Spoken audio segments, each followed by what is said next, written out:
Good morning. Ngayon ay tayo ay pupunta sa mini Talipapa para bibili tayo ng ulam ng aking may sakit. May dinilaga tayo. Lumi dito sa amin kanina pang umaga. Tara, samahan niyo muna ako pumunta sa mini Talipapa dahil bibilan ko ng ulam at lulutuan ko ng nilagang baboy ang aking may sakit na bata batuta. Ninang alas 6 nga pala ng umaga, nang nagtapon ako ng basura ay talagang umuulan. Hanggang ngayon, maglumi pa rin ang weather dito sa amin mga mari. Pero sa totoo lang, okay naman yung gantong panahon, medyo umaambon nga lang. Maraming puno dito, umaambon na talaga. Eto nga mga mare, pupunta na ako sa sakayan ng tricycle para pumunta na doon sa aking suki. Well, sana pala naglakad na lang ako dahil maganda naman ang panahon.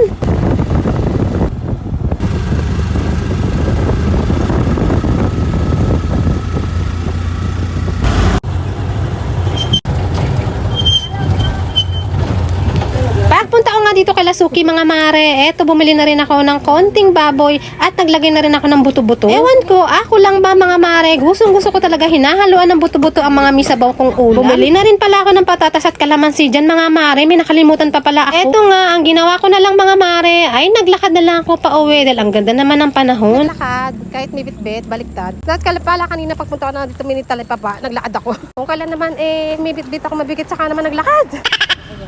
Grabe, na-miss ko talaga maglakad ng umaga dito. Naaalala ko pa ng grade 3 kami. At mga mare, hindi pa pala kami nakakapasok simula ng Huwebes pa dahil nga nagtataay ang aking bata batuta. Akala namin, pag uminom na siya ng Diatab ay okay na. Pero dumating na mga ilang araw ay hindi pa rin talaga siya magaling at ako ay naaawa na mga mare. Pinagdesisyonan ko na talaga na ipa-check up na siya kahapon. Kahit wala na talaga akong pera mga mare, ay talagang lumapit ako sa mama ko at talagang nanghiram ako at kailangan ko na talaga mapa-check up itong bata batuta na to at parang nangihina na nga siya. Thankful din ako mga mare sa ilang taon na rin naman ang aking bata batuta at ngayon lang kami ulit nakabalik sa doktor. Hindi ko na nga rin alam kung magkano ang check-up ngayon at laboratory. Buti na lang yung pinahiram sa akin ng pera ng nanay ko at tatay ko ay nagkasya. Halos sakto lang talaga. Diyos ko puro de, ang mahal pala ng check-up at laboratory at antibiotic. Buti na lang mga mare, ang lumabas sa laboratory ay walang bakterya yung poops ng aking bata batuta. Medyo mataas nga lang ang kanyang infection sa ihi kaya ay binigyan talaga siya ng antibiotic ni Doc. Ngayon mga mare, gumaganda na rin ang pakiramdam ng aking bata batuta. Hindi na siya mayat-mayat nagpo-poops. Ang aking panalangin ay maging maayos na yung pakiramdam ng aking bata batuta at para makapasok na kami ulit. Grabe ba naman mga mare, ng Huwebes pa kami talaga hindi nakakapasok. Sa totoo lang, mahal magkasakit mga mare at ang mahal na rin kasi talaga ng gamot at check-up at laboratory ngayon. Pag kami nga nakaluwag-luwag mga mare at tapos sa mga bayarin ay talagang mag-i-invest ako ng health card. Eto na nga mga mare, nakabili na tayo ng pechay. Nakalimutan ko rin pala bumili doon kanina sa Talipapa. Lutang na lutang ang nanay niyo mga mare dahil nga talagang nag-aalala pa rin ako sa aking bata batuta. Pero good sign na rin naman, isang beses na rin talaga siya mag-poops mga mare. Hindi katulad ng mga nakaraang araw na hindi ko pa siya pinapa-check up. Talagang hirap na hirap talaga siya at mayat talaga naghihilab ang kanyang tiyan. Pagkakulo ng ilang minuto, inilagay ko na yung ating pechay dahil favorite ko talaga yung gulay. Eto na, luto na yung ating ulam. Habang hindi pa gutom yung mga person, eto mga mare, nilinis ko muna yung mga electric pan namin. Sobrang lakas ba naman ng hangin araw-araw ay talagang pumapasok ang alikabok dito sa loob ng bahay. Wala pa rin naman kaming gate, wala pa rin naman kaming bubong kaya talaga yung init talagang pasok na pasok. Summer na talaga mga mare. Kanina umuulan lang. Dadating na alas 12 mga mare,